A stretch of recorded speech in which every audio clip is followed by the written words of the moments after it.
Ujú.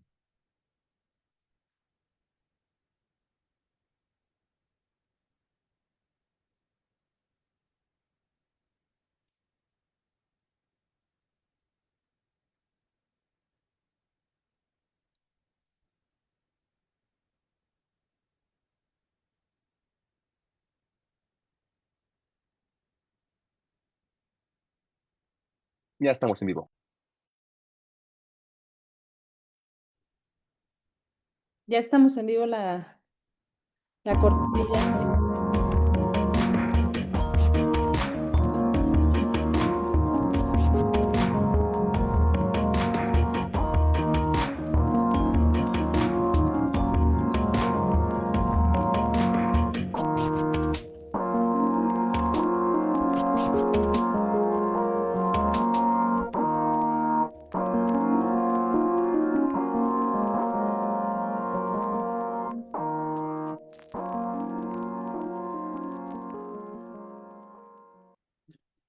Hola, ¿qué tal a todos? Muy buenas tardes. Bienvenidos a esta conferencia magistral que nos va a impartir la doctora Claudia Ivette Navarro Corona de la Facultad de Psicología como parte de este cuarto coloquio Ciencia, Diversidad y Género 2025 que se realiza estos días en nuestra facultad de la mano de la Comisión de Equidad de nuestra facultad. Entonces es un gusto presentar a la doctora. Mi nombre es Susana Paz, soy parte de la Secretaría de Comunicación de la Facultad. Los saludo y los invito a que nos sigan en esta transmisión. Al final va a haber posibilidad de que envíen sus preguntas, sus comentarios sobre este tema tan interesante. Doctora Claudia, muchas gracias por participar. Te doy la bienvenida. Muchísimas gracias, es todo un placer estar por acá. Me siento muy emocionada porque además pues vamos a hablar de un tema muy importante, ¿verdad? Este, Sí, es un tema muy interesante. Antes de que inicies, déjame nada más dar un poco de tu semblanza muy breve para que nos compartas después toda esta información. La doctora Claudia Ivette Navarro es profesora e investigadora en la Facultad de Psicología de nuestra universidad. Sus líneas de trabajo se centran en la psicología feminista, los estudios de género, la interseccionalidad, la evaluación institucional con perspectiva de derechos y los estudios LGBTQIA+. Su trabajo articula la docencia, la investigación y la intervención comunitaria con una mirada feminista e interseccional y nos va a dar esta conferencia que ha nombrado Despatologizar la vida, género y salud mental en tiempos de cambio, un tema pues muy interesante en donde están vinculados estas tres grandes áreas de género, ciencia y justicia social. así es. Ay, muchísimas gracias. Sí, sí, si quieres, entonces empezamos con tu presentación y les recuerdo que nos pueden escribir aquí en el Facebook de la Comisión de Equidad todos los comentarios, las dudas y todo lo que quieran compartir con la doctora y con todos los que nos están viendo. Gracias. Muchísimas gracias, muchísimas gracias. Estoy muy contenta de estar por acá y sin todo, ¿no? Lo que nos quieran compartir. Y justo, ¿no? Me pareció muy importante el venir acá y el poder hablar sobre la importancia hoy en el año 2025 de despatologizar la vida cuando pensamos la salud mental desde los temas de género y la producción en la ciencia. Y pues bueno, creo que me parece muy importante comenzar con una reflexión que espero introduzca muchísimo el tema. Y creo que vale la pena ir pensando cómo vivimos el tiempo y sobre todo cuando lo vivimos, cómo es que todo se mide, se etiqueta y también esperamos que funcione de determinada manera, ¿no? Por eso es que pongo en la lámina que ustedes están viendo en pantalla el funcione entre paréntesis, porque cuando hablamos de la vida, algo muy importante es incluso que pensamos que es lo que va a funcionar, ¿no? Algo sumamente relevante es el pensar que la vida humana no va a operar sobre determinados parámetros algorítmicos y sobre todo pues cuando hablamos de emociones, de ciclos y por supuesto en la vida humana de las contradicciones. Cuando hablamos de patologizar, es que tenemos que dimensionar que hay respuestas de la conducta humana que están dándose en este mundo que hoy en día es más que complejo y estas respuestas humanas las estamos nombrando como una enfermedad, ¿no? Es decir, estamos patologizando. Y tenemos que mencionar, ¿no? Ya como lo decía Susana, cuando pensamos la ciencia desde los temas de género, tenemos que mencionar que justo esto que a veces hemos llamado como anormal, como una enfermedad, pues está basado en ciertos criterios masculinos y una determinada forma de lo masculino, no todo el mundo de la masculinidad, que está anclado a una lógica de la producción, además muy anclado a descontextualizar. Es así que la experiencia de las mujeres y las disidencias sexogenéricas, así como los sujetos que han sido precarizados, se leen pues como fallas en el sistema, ¿no? Y que yo creo que esta reflexión con la que voy iniciando nos va a permitir mucho el ir pensando exactamente qué es la patologización de la vida, ¿no? Cuando hablamos de patologizar, ya les decía, ¿no? En la lámina anterior, estamos pensando que conductas perfectamente esperadas, eh, que tenemos en nuestros contextos, se están colocando como una enfermedad.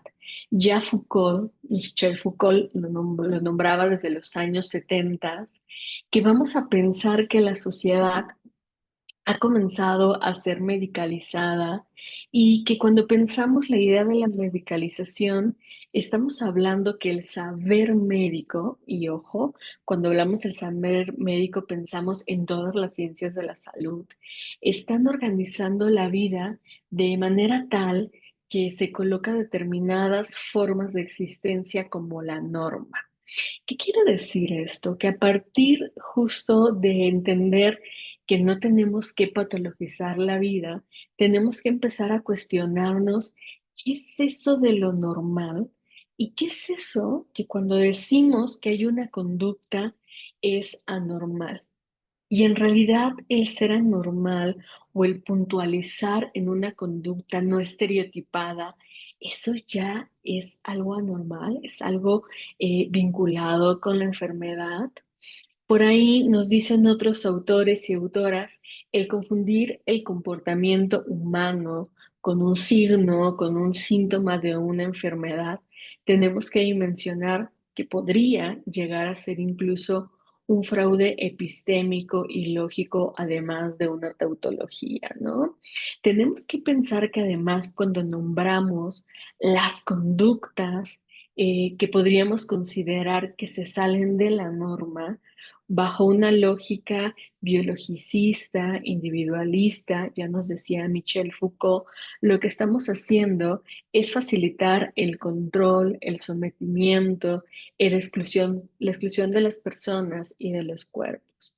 Quisiera que nos detuviéramos un poco pensando cómo la norma médica, la norma de las ciencias de la salud, pues no son neutras. Tienen un género, tienen una clase, tienen una raza, ¿no? Mucho de lo que hemos nombrado como esta norma está pensado en lógicas de irnos diciendo cómo deberíamos de comportarnos, ¿no? Para ir profundizando y entendiendo más qué significa patologizar la vida, de lo que estamos hablando es que cuando convertimos procesos humanos cotidianos como la tristeza, la rabia, el estrés en diagnósticos, estamos generando una patologización. Ojo, ¿no? Nosotros, todos los seres humanos, sentimos tristeza, sentimos enojo, sentimos rabia, sentimos estrés en la vida cotidiana, ¿no? Cuando esto, por supuesto, nos lleva a una situación de estar incapacitándonos, estamos ya hablando de un proceso de trastorno.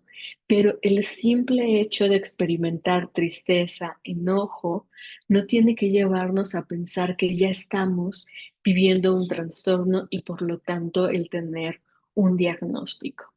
Por lo tanto, pensar en que si algo nos duele, estamos mal, tendríamos que estárnoslo cuestionando, porque el contexto puede ser que sea el que está potencializando el hecho de que algo nos duela. Y ojo, ¿no? Cuando hablamos de dolor, no solamente hablamos de un dolor físico, sino incluso podemos estar hablando de un proceso más vinculado con la experiencia de las emociones, de lo mental, de lo psicológico, ¿no? No necesariamente todo lo que nos duele, insisto, es que esté producido en la lógica de la individualidad, ¿no?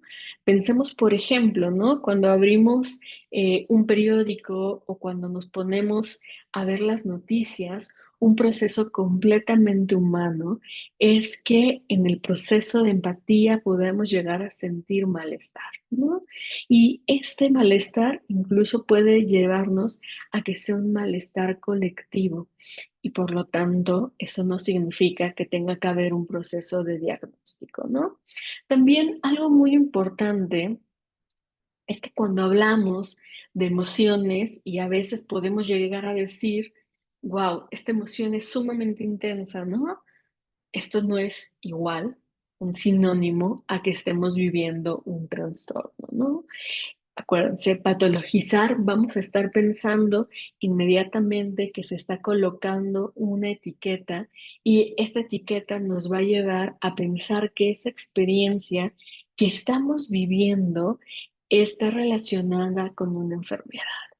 Otra forma, ¿no? de etiquetar, por ejemplo, es el decir que somos personas inestables y tenemos que dimensionar que en esta experiencia de la patologización, a veces colocamos esa categoría cuando alguien está viviendo un proceso de violencia, duelo y, ojo, ¿no? Una situación de precariedad. Ahí estamos incurriendo en una lógica en la cual estamos de nuevo individualizando e incluso en algunas circunstancias biologizando. Ejemplos bien claritos de qué es patologizar la vida. Por ejemplo, ¿no? Estoy segura que alguien que nos está escuchando de repente ha hecho algún comentario como, hoy no logré dormir, ¿no? Me dormí a las 2, 3 de la mañana e inmediatamente alguien puede decirnos, chin, ¿no? Deberías ir con un médico, con un psiquiatra, con un psicólogo, porque ya estás viviendo insomnio, ¿no? Nos cae la etiqueta. Y valdría la pena preguntarnos, por ejemplo, en quienes hoy nos están escuchando, ¿será en verdad que no hemos podido dormir porque ya es un proceso orgánico o será que no pudimos dormir porque tenemos un estrés por sobrecarga académica, ¿no? Esto es algo muy común en nuestro estudiantado, el que no puedan dormir en los procesos de final de semestre, ¿no? Nuestro cerebro se mantiene activo durante un montón de tiempo y vale la pena incluso preguntarnos si es que no tendríamos que cambiar la carga académica antes de enseñarle a un cuerpo a que tendría que sobrevivir a ese estrés. Otro ejemplo clarísimo es cuando seguramente todas las personas aquí hemos tenido algún punto en donde decimos, no me concentro. Claro, puede ser que exista un déficit de atención, pero no todo el mundo va a tener un déficit de atención. Y valdría preguntarnos, por ejemplo, ¿será que no nos concentramos porque hay un agotamiento digital? ¿Será que no nos concentramos porque a lo mejor y lo que está ocurriendo es que hay un proceso completamente orgánico donde nuestro cuerpo nos está diciendo, oye, necesitas alimento, necesitas tomar agua, necesitas un breve descanso? Otro ejemplo clarísimo, espero, es cuando decimos, ¿no? Y estoy segura que a muchas personas nos ha pasado el decir, estoy triste. Inmediatamente puede ser que alguien nos diga, ya vives depresión. Vale la pena preguntarnos, ¿exactamente eso es depresión?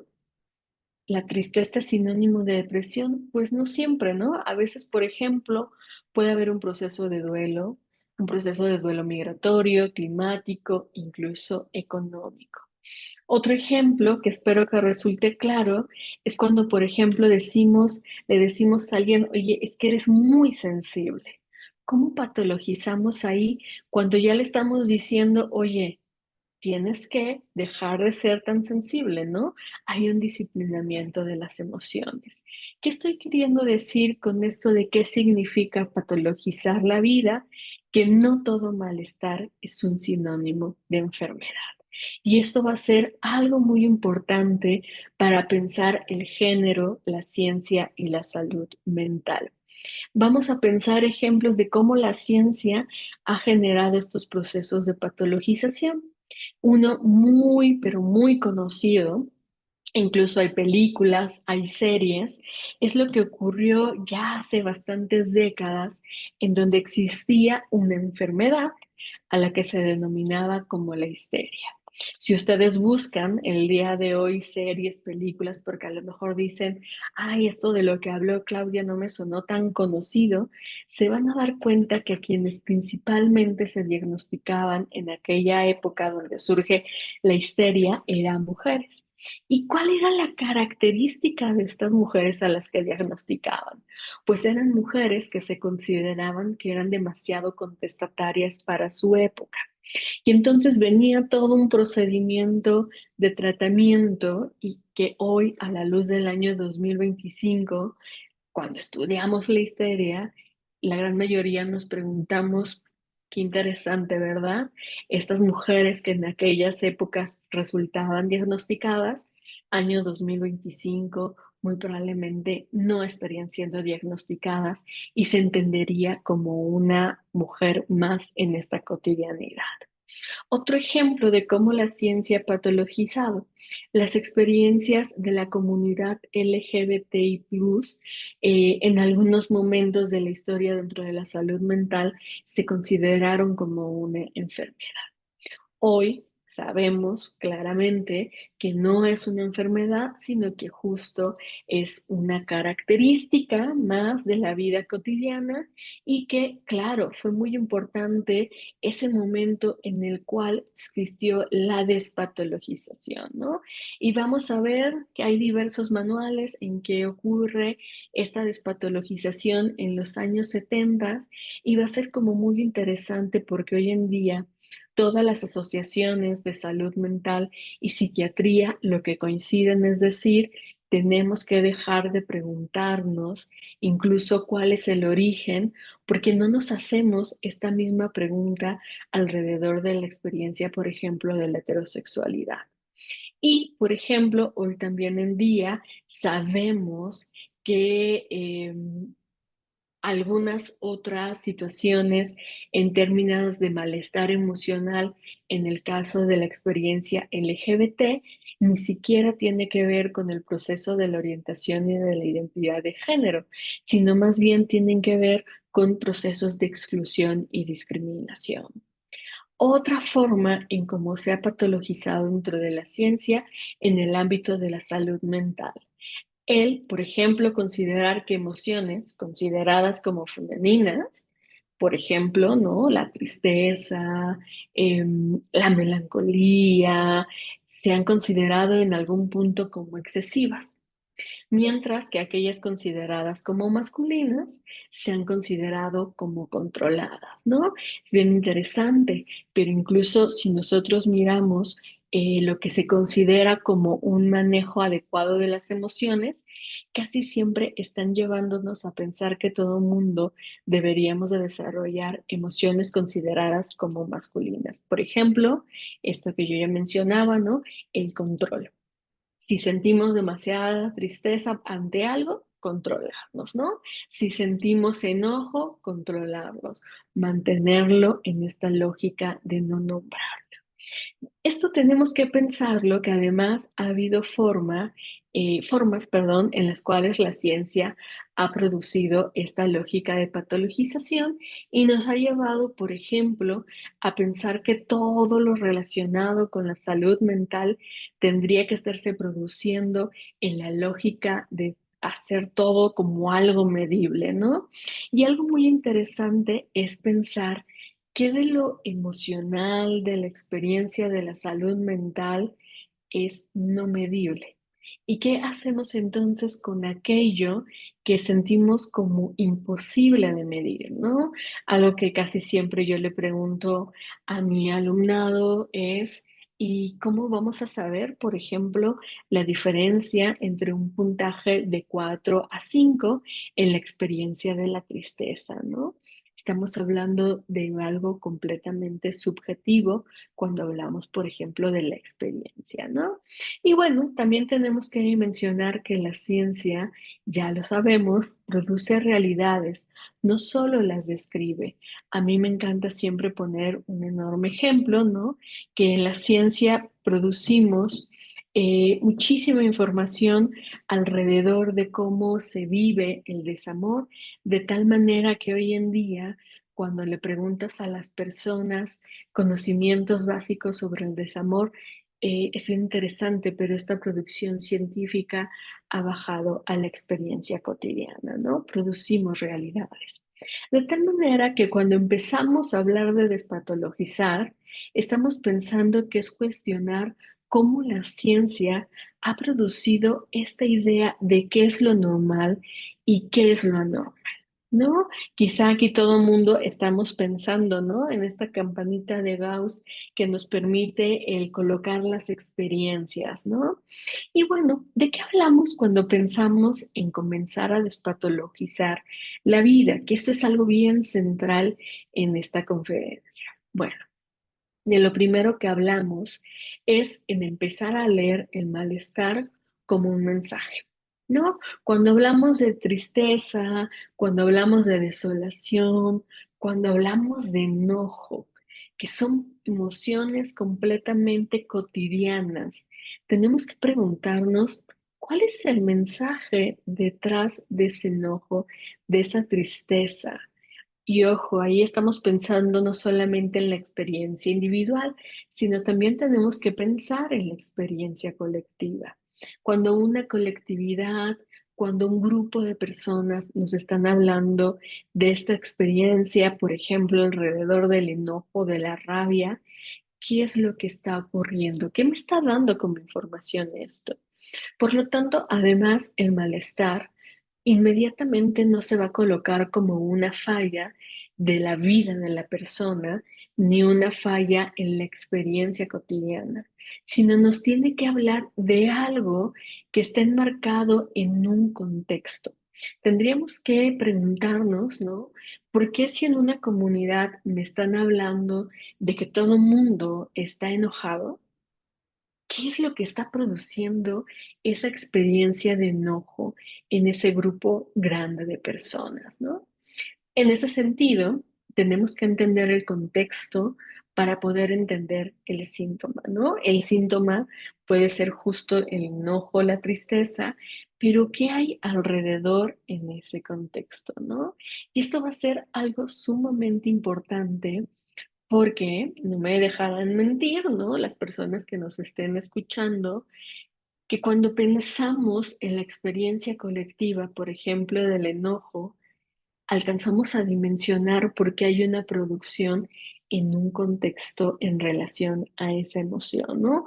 Puede ser que en algún momento el clima, alguna situación que ocurrió cercana, algo está ocurriendo. Y tengo un ejemplo clarito para que nos quede todavía muy, muy, muy claro.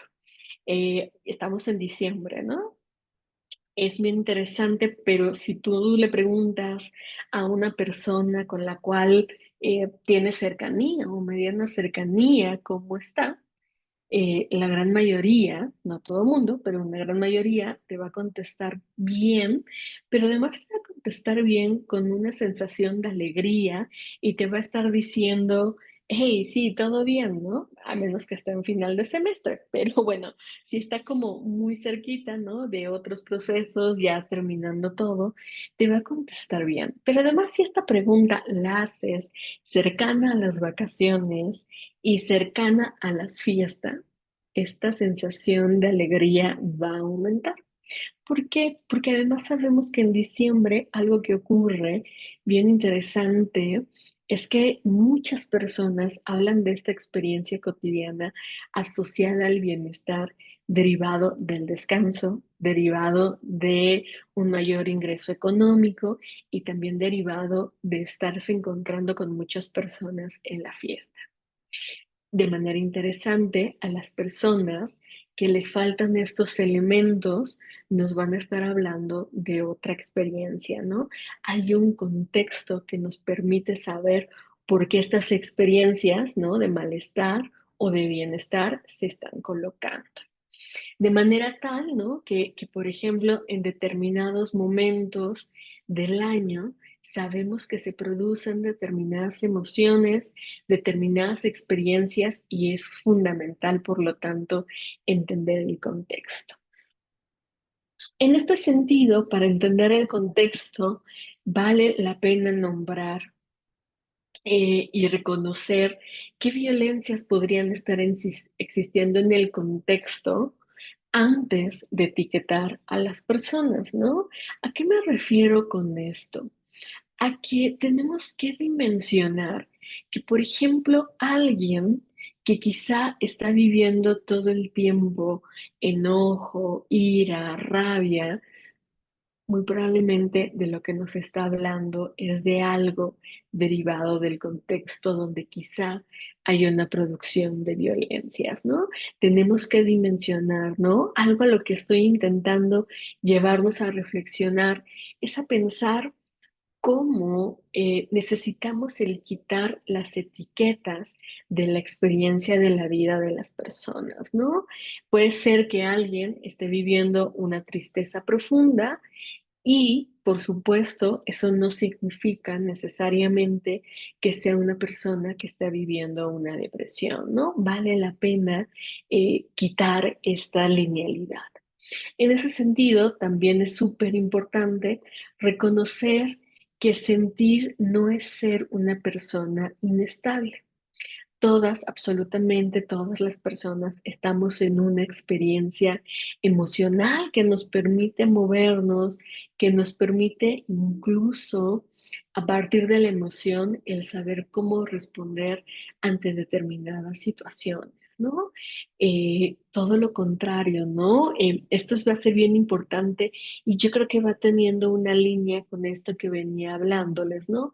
De que se ha considerado que las emociones consideradas como masculinas y asociadas con el control es a donde deberíamos ir todo mundo y no necesariamente así, ¿no? Nada más piensen, por ejemplo, cuántas veces una experiencia emocional no les ha alertado de algo que les permite reaccionar de determinada manera y prevenir alguna situación, ¿no? También iba a ser muy importante para despatologizar la vida el distinguir entre el dolor humano, insisto, un trastorno mental. Cuando hablamos de trastorno mental, tenemos que dimensionar que estamos hablando que esa experiencia, esos síntomas nos están moviendo a una lógica de incapacidad, a una lógica en donde no podemos continuar. El dolor humano es parte de la cotidianidad, ¿no? Ejemplos hay para aventar por montones, ¿no? Cuando pensamos, por ejemplo, la situación de una pérdida de una pareja, es evidente y es esperado que sintamos un dolor. Y más bien, ¿no? El despatologizar la vida es alcanzar a dimensionar cómo ese dolor nos está llevando a tener una manera de estar en el mundo, ¿no? Claro, si esta situación se volviera en algo que nos está haciendo imposible el incorporarnos de nuevo en la vida, el retomar nuestra manera de estar, estaríamos hablando que entonces sí, ¿no? Necesitamos inmediatamente el acompañamiento de una persona especializada. Pero el sentir dolor es completamente humano. En este sentido, pues tenemos que dejar de confundir la adaptación al contexto con un trastorno mental. Y eso es fundamental, ¿no? Toda nuestra vida a lo largo de distintos procesos van a estar atravesadas por crisis. Vivir una crisis no va a significar que inmediatamente yo estoy entonces como una persona desadaptada que ya tiene un trastorno mental. No, todo el mundo atravesamos por crisis, ¿no? Una crisis que quizá las personas que nos están escuchando atravesaron fue el proceso entre el cual llegaron de una preparatoria a la universidad, ¿no?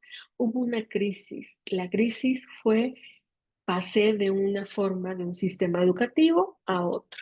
Pero además, ¿no? Hay un proceso de cambio de edad, en convertirse en una persona de 18 años o quizá un poquito más, ¿no? El empezar quizá a tener una lógica de mayor distancia con la casa. Hubo un proceso de crisis que derivó en una adaptación. Esto, insisto, no es un proceso de trastorno mental. Y esto va a ser como muy, muy, muy importante. Por acá me están poniendo una pregunta, ¿no? Y la vamos contestando conforme también vamos en el proceso de la escucha, porque yo creo que hasta están saliendo las preguntas por lo que estoy nombrando. Por acá me dicen, ¿consideras que las nuevas generaciones desarrollan una mayor conciencia respecto a estas patologías socialmente construidas y en consecuencia podrán avanzar hacia su despatologización? ¿O estima que este proceso de cambio y adaptación será más lento de lo esperado? Me parece, y esto va a ser bien importante que lo dimensionemos, y ahorita en la siguiente lámina lo pongo, pero bueno, ahorita voy para allá, que algo bien en particular que pasa con las nuevas generaciones es que tienen una mayor información, han escuchado muchísimo más alrededor de la salud mental, ¿no? Todas, absolutamente todas nuestras redes sociales, afortunadamente, están teniendo más y más y más información, ¿no? Y eso les hace personas muchísimo más conscientes de la importancia del cuidado de la salud mental. Y eso va a ayudarnos a que quizá exista un proceso de diagnóstico cuando lo necesitamos de una manera más rápida. Quizá el único tema acá complicado es el pensar que esta información a veces nos lleva a un proceso de sobrediagnóstico.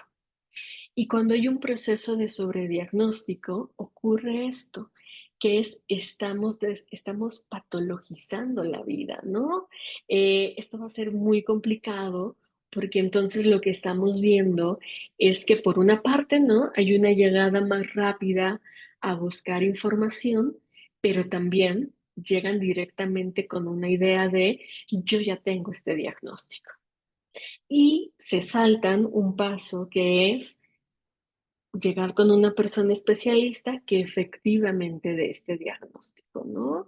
Y esto va a ser como un poco complicado porque justo dentro de estas prácticas despatologizadoras que todo mundo tenemos que hacer y que yo creo que además quienes producimos ciencia necesitamos hacerlo, es que primero necesitamos escuchar sin diagnosticar, ¿no?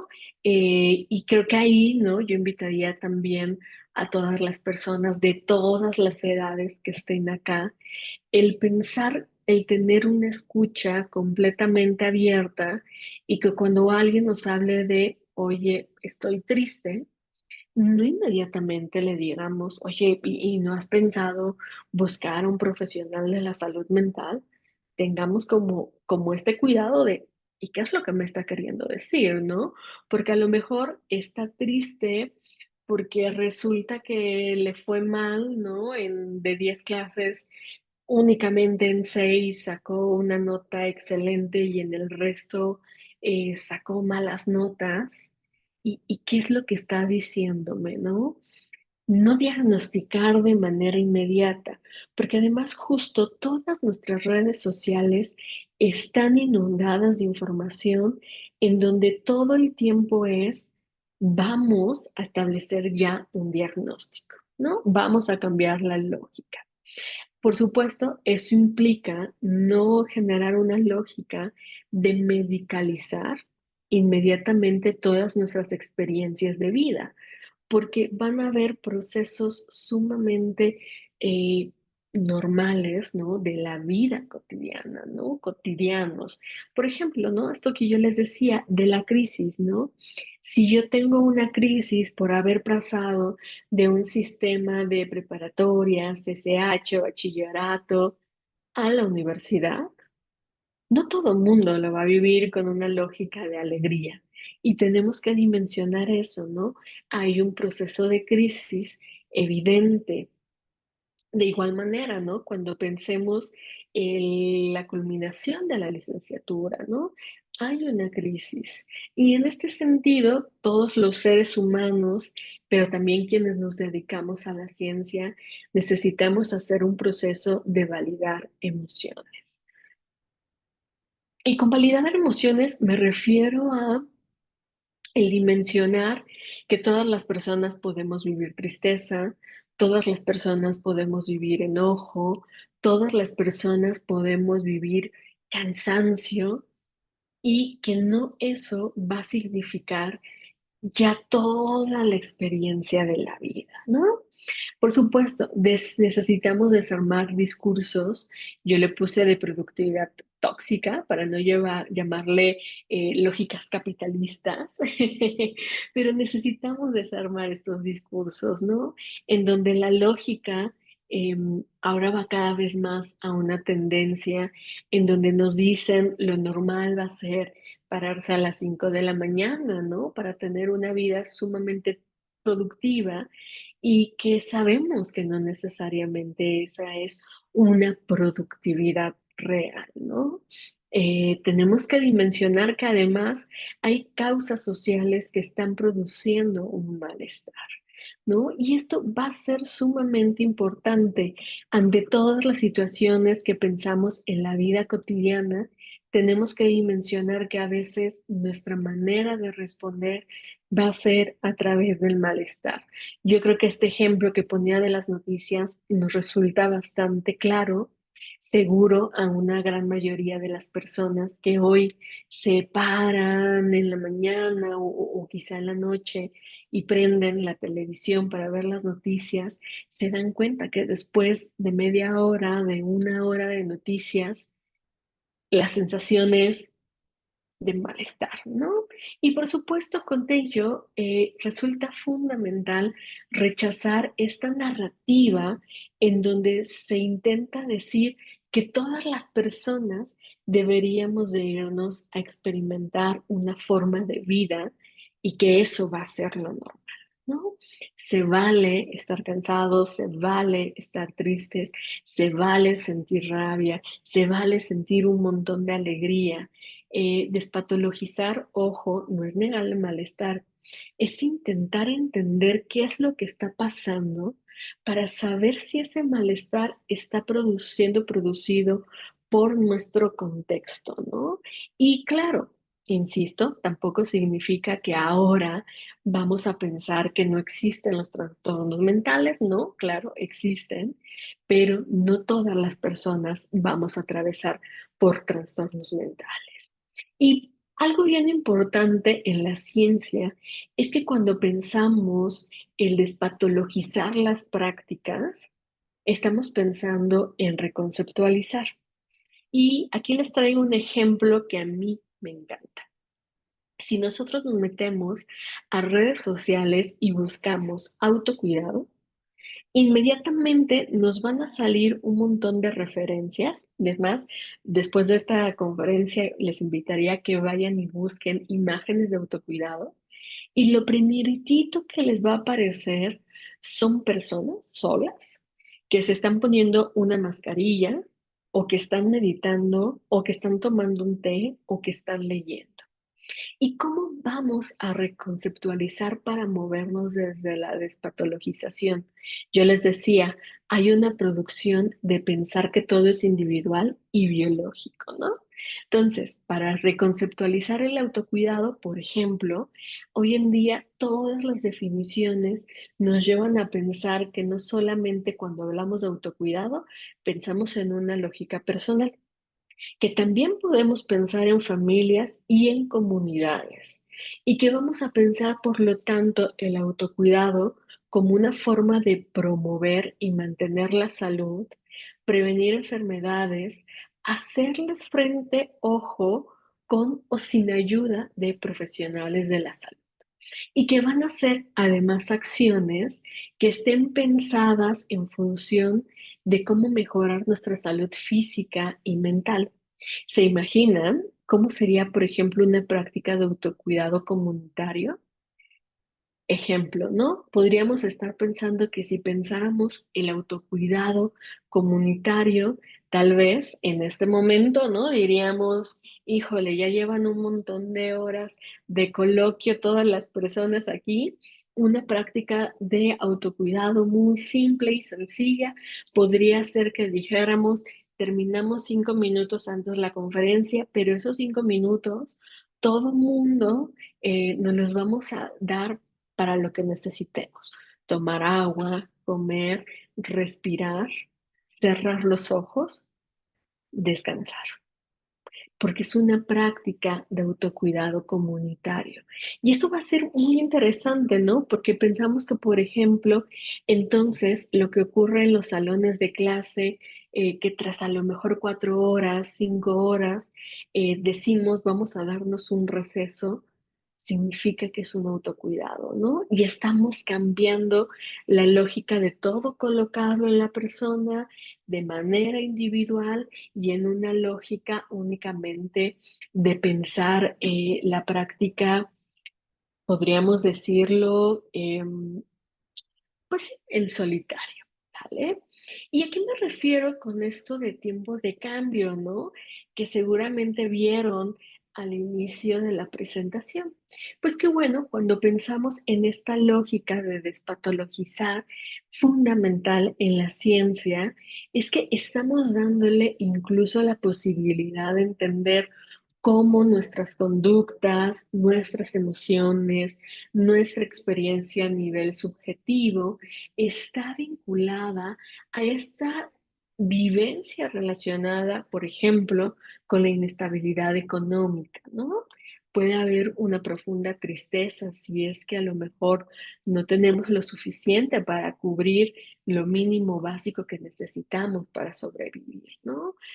Porque puede ser que nuestra conducta esté relacionada con los cambios climáticos, la saturación tecnológica, ¿no?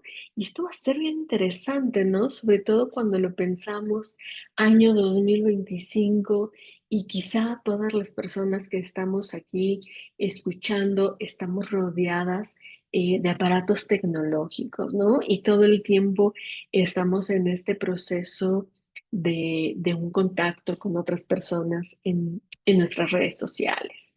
Cuando, por ejemplo, hoy en día sabemos que nuestros cuerpos están siendo permanentemente evaluados, ¿no? No solamente cuando vamos a un consultorio médico, sino cuando, por ejemplo, subimos una foto a una red social y empiezan a ocurrir un montón de cosas, ¿no? Como el hecho de que, por ejemplo, existan likes o no, y eso nos está llevando a una experiencia emocional. También, y esto yo les decía hace ratito, ¿no? Puede ser que haya un exceso de información y eso nos esté llevando a producir una experiencia de nuestra manera de estar en nuestro día. Por supuesto, y esto tenemos que nombrarlo y que quizá ha sido nombrado en algunas de sus clases, tenemos que pensar que estamos ante un punto muy crucial en la historia donde antes se habían dejado de escuchar ciertos discursos y hoy en día, ¿no? Basta prender las noticias para ver que ciertos discursos están regresando y estos se están atentando directamente contra los derechos humanos de grupos bien determinados, ¿no? Y bueno, tenemos que dimensionar que además el futuro es incierto para ciertas generaciones, ¿no? No hay una claridad, por ejemplo, de qué tipo de trabajos, qué tipo de economía se podría estar llegando a tener, ¿no? Y creo que esto nos permite ir cerrando para contestar más preguntas que ya estoy viendo y que ya quiero contestar, porque me parece que justo despatologizar la vida en las ciencias no significa romantizar el dolor, ¿no? Ahora sí, ¿no? Y todo mundo va a vivir el dolor y no, no, ¿sale? Significa más bien entender de dónde viene, qué condiciones lo provocan, qué historias lo sostienen, ¿no?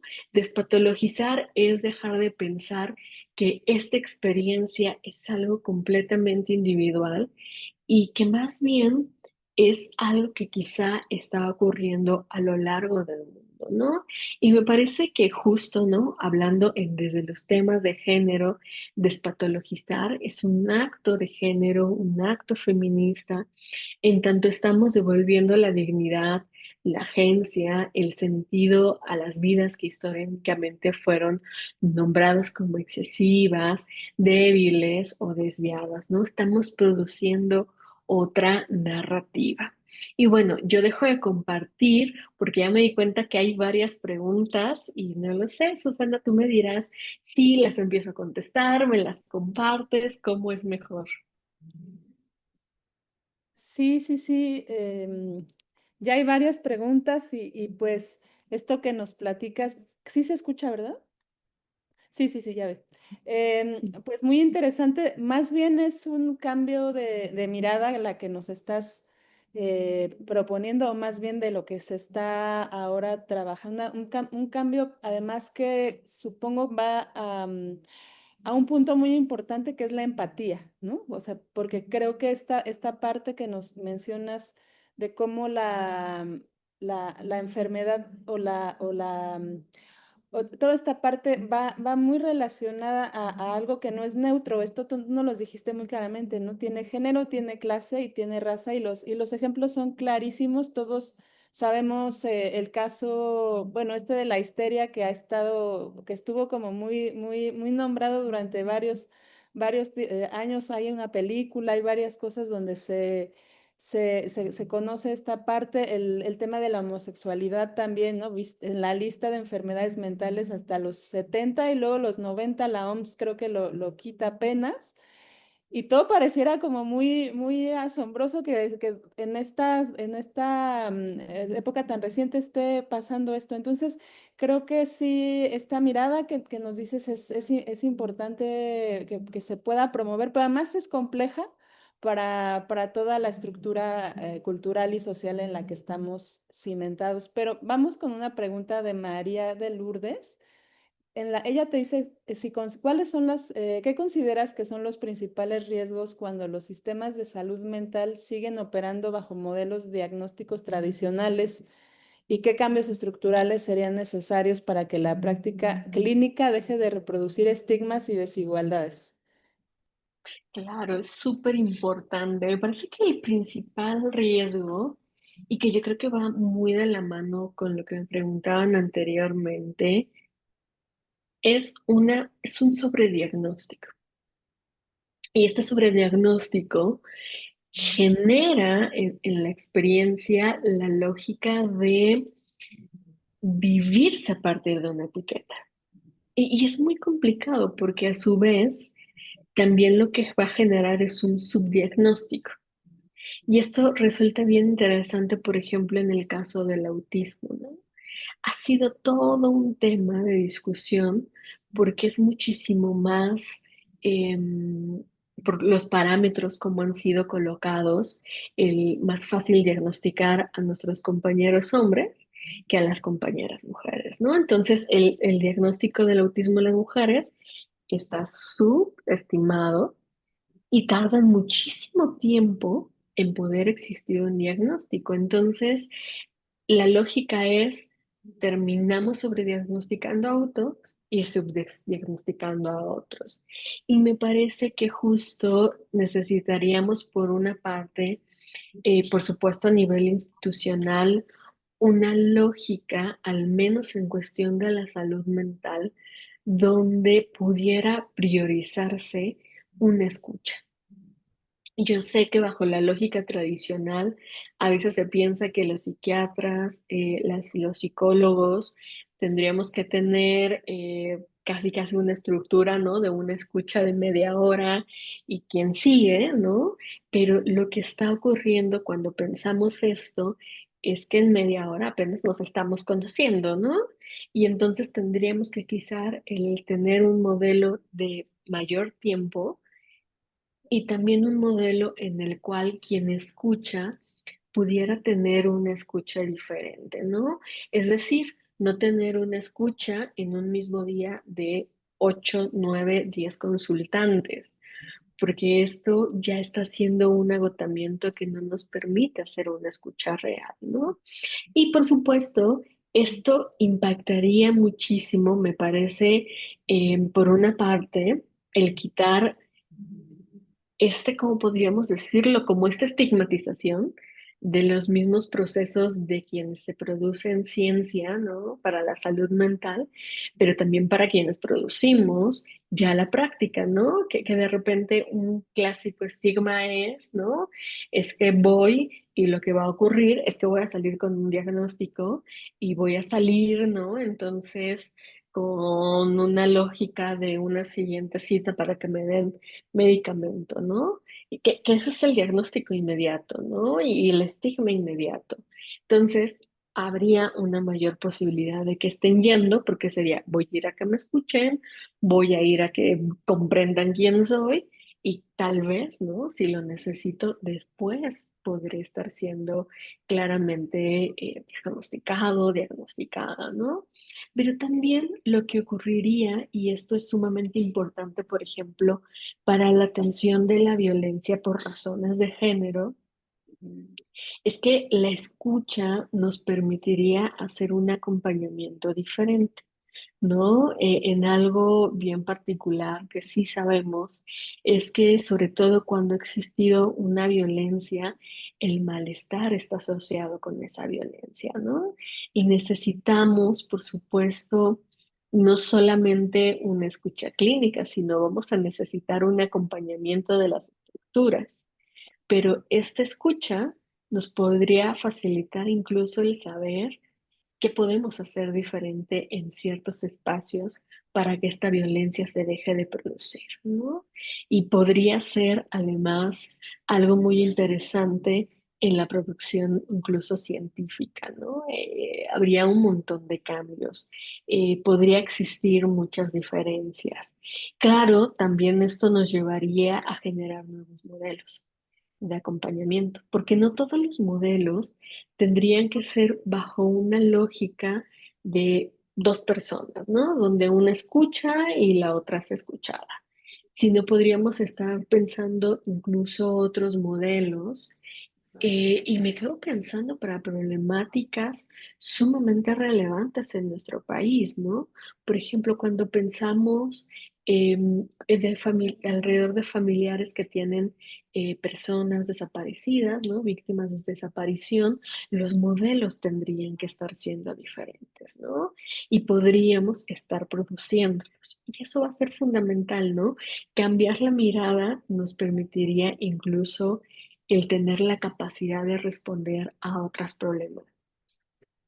Sí, pues esto que nos decías sobre una frase que dijiste sobre leer el malestar como un mensaje, no como una falla, y en ello entender además el contexto en el que vivimos. Este problema que nos dices de las personas desaparecidas, pues es un momento histórico que estamos viviendo y que tendría o sea, sería muy importante tener estos modelos distintos.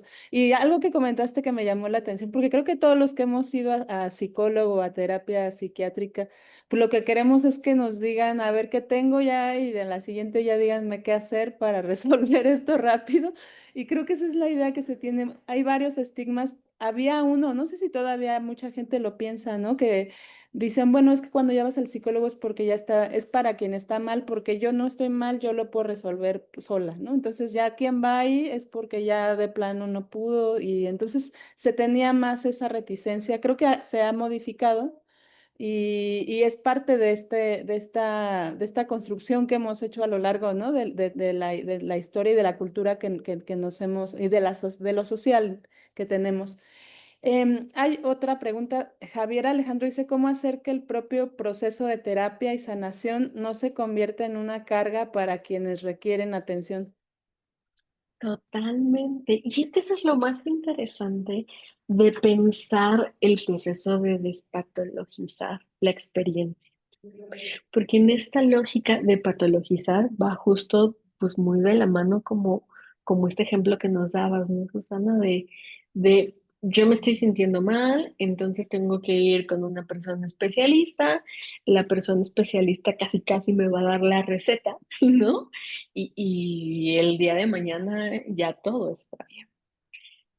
El asunto es que cuando pensamos los procesos de salud mental, de malestar, ¿no? Que me gustaría ponerlos como lugares diferentes, la salud mental del malestar emocional, no es tan sencillo, ¿no? Porque además a veces hablamos de que el malestar emocional está vinculado con una experiencia de un contexto.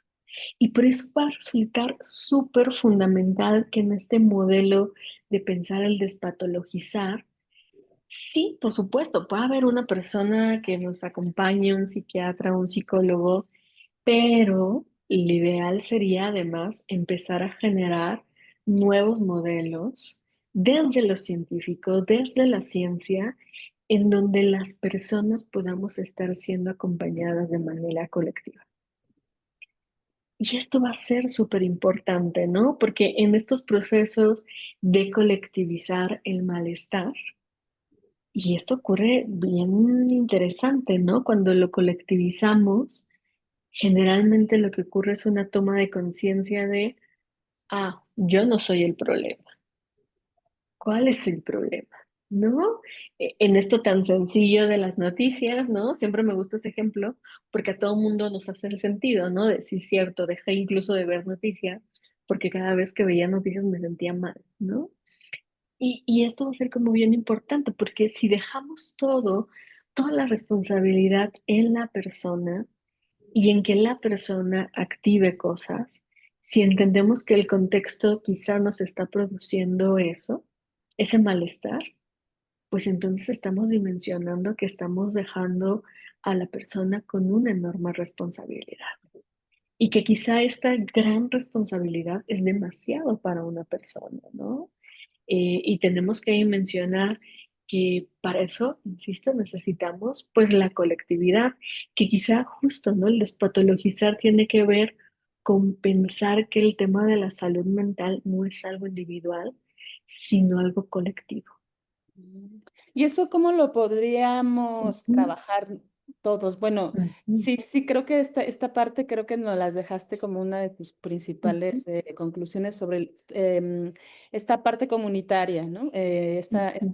Pero cómo se realiza? ¿Qué están proponiendo ustedes? Ujú. Sí, algo maravilloso es, por ejemplo, que en estas lógicas de autocuidado, nosotros podemos aprender cómo sostenerlas a lo largo del tiempo, pero para esto necesitamos una colectividad con la cual organizarnos, que a veces puede ser algo muy sencillo, como por ejemplo desde un taller, ¿no? Un conversatorio, pero justo estas prácticas sostenerlas en el tiempo, ¿no? Creo que el ejemplo más claro es lo que podría ocurrir en nuestros salones de clase. Quizá, ¿no? Hacemos una serie de acuerdos, pero sería bien interesante cómo estos acuerdos los hacemos para el cuidado de la salud mental, ¿no? Por ejemplo. Un acuerdo muy sencillo que nos podría ayudar a mantener un autocuidado de la salud mental sería si yo tengo una clase de 4 o 5 horas, yo ya sé, ¿no? Todos los especialistas me dicen a los 45 minutos todo el mundo pierde la atención, ¿no? Pero que además están ocurriendo cambios por cómo consumimos información en las redes sociales. Entonces, nuestra atención está siendo un poco más corta, ¿no? Entonces, ¿cómo en un salón de clases tomamos la decisión de a qué hora tenemos un corte? Ujú, Porque ya es insostenible tener 5 horas de clase. ujú. Y claro, como persona docente me puede estar produciendo un malestar enorme el saber que tengo que dar una hora de 5 clases y que tienen que aprender ciertas cosas, pero se me están durmiendo, se están distrayendo. Y por el otro lado, ¿no? Nuestro estudiante, nuestra estudianta, ¿no? Está en el proceso de, es que ya me cansé. Y estoy pensando que solo soy yo quien no está logrando mantener la atención en 2 horas. ¿No? Y busco qué hacer, a lo mejor y me dijeron que tenía que tomar tal cosa, pero no está funcionando. Y a lo mejor, ¿no? Empezamos a tomar café excesivamente y empezamos a hacer muchas cosas, ¿no? ¿Qué tipo de acuerdos hacemos para mantener este autocuidado que nos lleva a una salud mental, ¿no? Un corte, hay algo bien interesante, ¿no? Cómo incluso podríamos mantener 2 o 3 cortes pero con acuerdos, con límites muy claros, ¿no? Son 5 minutos y solo 5 minutos, son 15 minutos, pero entonces sabemos que solo es eso. Y el resto del tiempo, por un acuerdo mutuo, hacemos algo diferente, ¿no? También hay hoy en día, por ejemplo, muchísimos intentos, ¿no? De, bueno, son como entre talleres y conversatorios psicológicos, donde la idea bien central es, en lugar, por ejemplo, de irnos a psicoterapia individual, intentamos producir nuevas formas de entender cómo, por ejemplo, resistimos ante una situación de violencia, ¿no?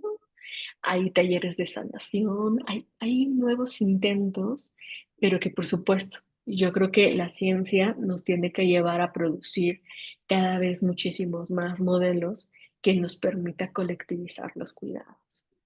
Sí, entonces sería como quitar esta idea que tenemos sobre este malestar, malestares Ujú, generalmente que asociamos a lo individual y ujú. que responden sí a este contexto en el que estamos viviendo, tanto del sistema económico, cultural y social, ¿no? Entonces, como dices, no romantizar esto, sino más bien asumirlo y crear esta empatía sobre, porque luego somos muy injustos, ¿no? Con la gente que conocemos y decimos, no, bueno, es que está así porque tal cosa. Y creo que eso podría aportarnos. ¿Qué nos recomiendas para seguir Ujú. aprendiendo de este tema y para los que están más, o sea, se han interesado sobre esto, a dónde podemos acercarnos, qué podemos hacer para saber más? Claro, por supuesto. Yo creo que lo primero que les diría es acérquense a la Facultad de Psicología. Acá no hay cursos, hay talleres, pero por supuesto, ¿no? Como que pensé en eso inmediato por la cercanía en distancias, pero también yo les diría acérquense sobre todo a organizaciones civiles que tienen estos vínculos con la psicología. Ahorita me quedé pensando, por ejemplo, en 2 organizaciones que yo sé que tienen muchísimo trabajo al respecto. Una de ellas se llama Equidad de Género, Salud y Ciudadanía, que constantemente están haciendo un montón de talleres, cursos, muchísimas cosas al respecto. Y por el otro lado, sobre todo pienso, ¿no? Para nuestros compañeros hombres, yo les diría acérquense a la Organización Civil de Gendes. tienen muchísimos cursos y talleres. Y ahorita también me acordé de otra organización civil que se llama Microtramas, que también están produciendo constantemente incluso conversatorios, ¿no? Estos conversatorios tienen la idea, además, sí, de ayudarnos a contextualizar, ¿no? De una manera diferente. Entonces, yo creo que ahí tienen tres espacios, bueno, con la Facultad de Psicología cuatro, ¿no? Que donde constantemente estamos haciendo cursos, talleres, invitando a participar a toda la comunidad universitaria. Pues muchas gracias, doctora Claudia Navarro, por todo esto que nos compartiste. También agradezco a los que nos siguieron, las y los que nos siguieron en esta transmisión y a todos los estudiantes de servicio social que también están haciendo posible la transmisión. Pues muchas gracias, Claudia. No sé si quieras decirnos algo por último para cerrar esta participación. Pues agradecerles, ¿no? He disfrutado muchísimo este conversatorio, bueno, esta conferencia, pero que resultó al final siendo un conversatorio bien enriquecedor, y que espero que pues después, ¿no? Nos podamos volver a encontrar, si no en otra conferencia, en un curso, en lo que sea, pero volvamos a encontrar. Muchísimas gracias. A ti muchas gracias y pues los invitamos a que sigan las actividades durante lo que resta de la semana de este cuarto coloquio Ciencia, Diversidad y Género. Fue un gusto saludarlos y nos vemos en la próxima. Gracias.